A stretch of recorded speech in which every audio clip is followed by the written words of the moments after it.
Assalamualaikum warahmatullahi wabarakatuh. Pada pertemuan kali ini kita akan belajar terkait sifat unsur dan sifat keperiodikan unsur. Nah, nanti apa saja yang ingin kita pelajari?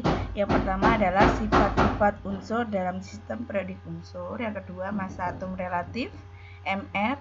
Dan yang ketiga adalah sifat keperiodikan unsur itu sendiri. Oke, baiklah. Nah, di sini sudah ada ringkasannya untuk sifat keperiodikan unsur yang nanti akan kita bahas di poin yang ketiga. Seperti itu. Baiklah, untuk sifat unsur dalam sistem periodik unsur terkait sifat logam dan non-logam dalam satu golongan, berarti dari atas ke bawah, untuk sifat logamnya semakin bertambah. Seperti itu. Jadi dari atas ke bawah sifat logamnya semakin bertambah. Kemudian dalam satu periode dari kiri ke kanan sifat logamnya semakin berkurang atau semakin bersifat non-logam. Nah, kenapa? Nah, untuk golongan 1A dia logam alkali, untuk golongan 2A logam alkali tanah.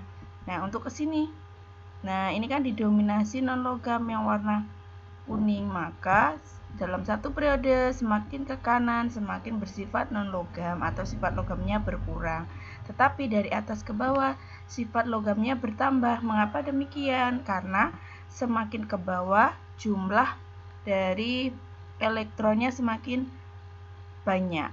Seperti itu kan? Karena kulitnya semakin bertambah. Nah, jumlah elektron yang semakin banyak. Nah, kita ketahui bahwa logam memiliki daya hantar elektron, daya hantar listrik yang semakin kuat atau semakin besar, sehingga jika elektronnya itu semakin banyak, maka mudah untuk menghantarkan elektron. Kemudian untuk panas sebagai sifat konduktornya juga lebih mudah. Oke, baiklah. Selanjutnya adalah wujud. Nah, wujud di sini unsur-unsur memiliki wujud gas yang disimbolkan dengan warna ungu, kemudian sifat cair hijau. Nah, kebanyakan yang bersifat solid atau abu-abu. Nah, di sini jadinya yang bersifat gas hanya tertentu saja. H, NOF, Cl, He, NeAr, Kr, Xe, dan Rn. Untuk yang lautan Hg dan Br. Makanya kalau disebut apakah logam itu ada yang bersifat tidak padat, ada, yaitu Hg. Soalnya Hg itu adalah logam yang bersifat cair. Oke, selanjutnya adalah sifat-sifat unsur dalam sistem periodik unsur. Nah, di sini dalam satu golongan unsur itu kebanyakan memiliki kemiripan sifat. Nah, seperti golongan 1A, Halina, Cowen, Robi, Charles, frustasi itu. Nah, golongan 1A atau logam alkali itu memiliki sifat logam. Kemudian dia juga lunak dan dapat diiris. Kemudian ringan dengan massa jenis kurang dari 1 gram per cm kubik. Kemudian dalam sifat unsur golongan 1A itu sendiri juga reaktif terhadap air, sehingga dia jika dimasukkan ke dalam air dalam jumlah yang sedikit saja itu cepat untuk bereaksi seperti itu. Nah, di sini semakin reaktif itu dikarenakan karena bertambahnya nomor atom. Berarti semakin ke bawah maka sifat kereaktifan dengan airnya akan semakin bertambah. Kemudian untuk sifat yang spesifik kedua yaitu golongan 2A. Golongan 2A sama dengan golongan 1A, merupakan logam, yaitu logam alkali tanah, sehingga dia bersifat logam. Kemudian untuk reaktifnya terhadap air, dia juga reaktif, tetapi lebih kecil dibandingkan dengan golongan 1A. Jadi yang lebih reaktif terhadap air adalah golongan 1A. Selanjutnya adalah sifat golongan 7A atau halogen. Nah, sifatnya non-logam, kemudian merupakan molekul diatomik. Maksudnya apa? Nah, biasanya kita temukan dalam molekul diatomik seperti Br2, I2, Cl2, F2, dan seterusnya. Kemudian, untuk golongan halogen ini juga bersifat beracun dan tidak berwarna. dan berwarna. Maaf, darah dan berwarna. Kemudian dia juga reaktif terhadap unsur golongan 1A. Nah, jika dengan golongan 1A dia akan cepat mengalami suatu reaksi. Kemudian selanjutnya adalah sifat unsur golongan 8A. Nah, unsur golongan 8A ini bersifat non-logam karena dia adalah termasuk golongan gas mulia, jadinya berwujud gas. Kemudian bentuknya juga berupa gas monoatomik. Maksudnya bagaimana? Berarti dia hanya terdiri dari satu atom. Misalkan helium, gas helium, He gitu saja. Kemudian gas neon, Ne gitu saja. Dan seterusnya. Kemudian dia juga sukar bereaksi dengan unsur-unsur lainnya karena dia bersifat ideal atau sempurna kan ya dibandingkan unsur yang lainnya, sehingga dia tidak bereaksi dengan unsur yang lainnya. Dilihat dari titik leleh dan titik didihnya juga sangat rendah jika dibandingkan dengan unsur-unsur yang lainnya. Oke, baiklah, sekarang kita belajar terkait massa atom relatif atau AR. Massa atom relatif merupakan perbandingan massa satu atom senyawa terhadap massa satu atom C12. Nah, kenapa yang dibandingkan adalah C12? Karena C12 ini adalah unsur yang paling stabil. Nah, jika dirumuskan berarti Mr dari suatu unsur adalah massa satu unsur diatomiknya dibagi 1/12 kali massa satu atom C12, seperti itu. Selanjutnya adalah sifat keperiodikan unsur. Nah, yang disebut sifat keperiodikan unsur itu apa?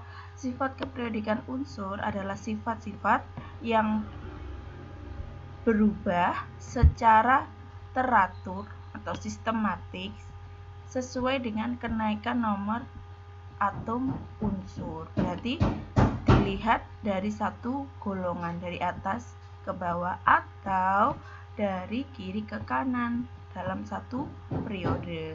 Oke, nanti yang akan kita pelajari adalah jari-jari atom, energi ionisasi, afinitas elektron, serta keelektronegatifan. Kita mulai dari sifat keperiodikan unsur jari-jari atom. Nah, apa yang disebut jari-jari atom? Jari-jari atom itu adalah jarak dari inti atom sampai kulit yang paling terluar. Nah, dalam satu golongan berarti dari atas ke bawah jari-jari atom semakin besar. Nah, kenapa demikian? Karena kulitnya dari atas ke bawah semakin banyak. Karena dia memiliki, kalau semakin ke bawah kan periodenya semakin besar, kulitnya berarti semakin besar. Berarti jika kulitnya itu semakin besar, maka jarak dari inti atom akan semakin jauh sehingga dia jari-jarinya semakin besar. Nah, bagaimana sifat keperiodikan dalam satu periode? Berarti dari kiri ke kanan. Dari kiri ke kanan, jari-jarinya semakin kecil. Nah, kenapa kok jari-jarinya semakin kecil? Padahal kita ketahui dia kulitnya sama. Misalkan saja Li sama F itu sama. Dia periode kedua, berarti dia kulit terluarnya adalah 2. Nah, tapi mengapa Li lebih besar dari F? Nah, ini diakibatkan karena F memiliki kemampuan untuk menarik elektron menjadi F-. Sedangkan Li mempunyai kecenderungan untuk melepaskan elektron menjadi Li+.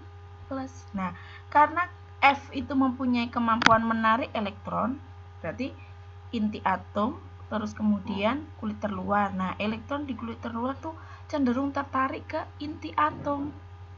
Ya kan? Makanya dia akan ketarik. Nah, ketarik itu maka akan mengakibatkan jarak antara inti atom terhadap kulit terluar akan semakin pendek. Nah, seperti itu. Nah, berbeda dengan Li. Li kan mempunyai kecenderungan untuk melepas. Berarti elektronnya itu cenderung untuk lepas daripada inti atom. Berarti interaksi elektron dengan inti atomnya kan lemah. Nah, seperti itu. Jadi, dia tidak cenderung ketarik ke inti atom. Seperti itu. Bisa dipahami ya. Oke, baiklah, selanjutnya adalah sifat keperiodikan unsur yang berupa energi ionisasi atau potensial ionisasi. Energi ionisasi itu merupakan energi minimal yang diperlukan oleh atom netral yang berwujud gas untuk melepaskan elektron. Nah, di sini dalam satu golongan dari atas ke bawah, energi ionisasinya semakin berkurang. Dari atas ke bawah semakin berkurang kecenderungannya. Nah, kita lihatnya kalau 96 ini pengecualian kan ya, kecenderungan. Berarti kalau kecenderungan itu sebagian besar. Berarti dari atas ke bawah semakin kecil atau berkurang. Dari atas ke bawah semakin kecil atau berkurang. Nah, itu diakibatkan kenapa?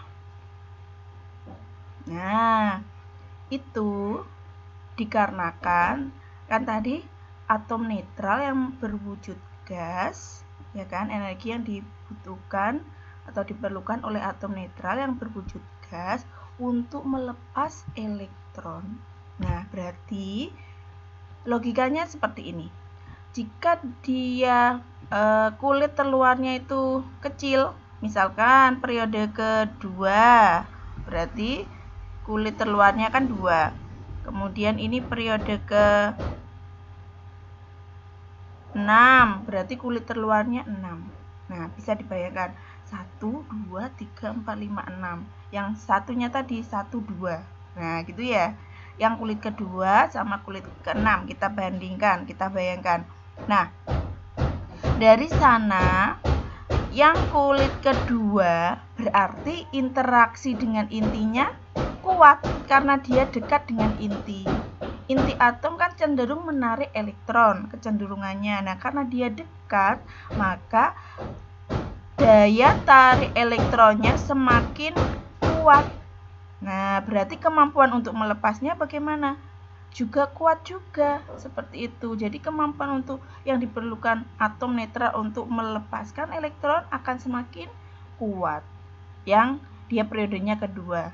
Nah, sekarang kita bayangkan yang kulitnya 6. Berarti kulit ke-6 tersebut jaraknya kalau dengan inti atom dibandingkan yang kulit kedua tadi berarti semakin jauh, ya kan?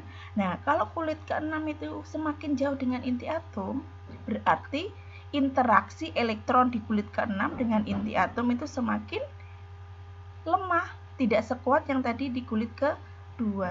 Sehingga atom tersebut jika melepaskan satu elektron akan lebih mudah karena tidak dipengaruhi oleh inti atomnya.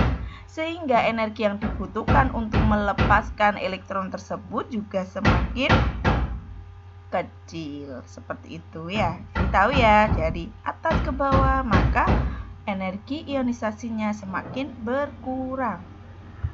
Nah, sekarang dari kiri ke kanan semakin bertambah. Nah, kenapa semakin bertambah? Nah, tadi kecenderungannya tadi. Misalkan sama-sama kulit kedua. Berarti mempunyai interaksi yang sama. Nah, tetapi yang sebelah kiri berarti golongan 1A, golongan 2A itu cenderung untuk membentuk ion positif. Berarti cenderung untuk melepas elektron. Seperti itu. Nah, sedangkan yang sebelah kanan ini memiliki keelektronegatifan yang besar. Berarti semakin membentuk ion negatif. Seperti itu. Nah, karena energi yang dibutuhkan untuk melepas, nah yang golongan 1A, 2A ini kan melepas, ya tinggal dilepas dengan membebaskan sebesar energi tertentu. Nah, yang sebelah kanan karena dia cenderung untuk membentuk ion negatif malah menarik kan ya, padahal energi ionisasi itu dibutuhkan untuk melepas. Nah, ini malah justru menarik, ya kan? Maka energi yang dibutuhkannya malah lebih besar dibandingkan yang sebelah kiri, yang golongan 1A, 2A. Jadi kecenderungannya dari kiri ke kanan, energi ionisasinya akan semakin bertambah. Nah, dalam sistem periodik energi ionisasi itu diberikan satuan kilojoule per Oke, baiklah, sekarang sifat keperiodikan selanjutnya yaitu afinitas elektron. Afinitas elektron merupakan besarnya energi yang dibebaskan oleh satu atom netral dalam wujud gas. Berarti energi yang dibebaskan. Nah, semakin besar energi yang dilepaskan atau dibebaskan oleh suatu atom, maka semakin mudah atom tersebut untuk menangkap elektron. Nah, seperti itu. Nah, dari atas ke bawah bagaimana? Cenderung semakin kecil kan ya, 73 jangan dilihat minusnya, tetapi besarnya 73 sama 30 semakin kecil kan, maka dari atas ke bawah afinitas elektronnya semakin kecil, dari kiri ke kanan semakin besar. Oke ya. Selanjutnya adalah keelektronegatifan. Keelektronegatifan itu apa? Keelektronegatifan adalah kecenderungan suatu unsur untuk menarik elektron sehingga bermuatan negatif. Jadi kecenderungan untuk menarik elektron biar dia bermuatan negatif. Nah, karena seperti yang Bu Anggun bilang, di sebelah kanan ini adalah unsur-unsur yang dia cenderung membentuk unsur atau ion negatif, yang cenderung membentuk ion negatif, sehingga dalam satu periode dari kiri ke kanan berarti semakin bertambah karena dia kecenderungan untuk menarik elektron sehingga bermuatan negatif. Jadi dalam satu periode dari kiri ke kanan semakin bertambah. Bagaimana dengan satu golongan? Berarti dari atas ke bawah semakin berkurang. Seperti itu. Kenapa semakin berkurang? Karena jarak dari inti atom ke kulit terluar, jika dia kulitnya 6 misalkan, kan berarti dia jauh. Padahal dia kecenderungan untuk menarik, berarti kan semakin berkurang kalau dia dari atas ke bawah dalam satu golongan. Oke, baiklah anak-anak, untuk pertemuan ini saya sudahi, saya akhiri. Wassalamualaikum warahmatullahi wabarakatuh.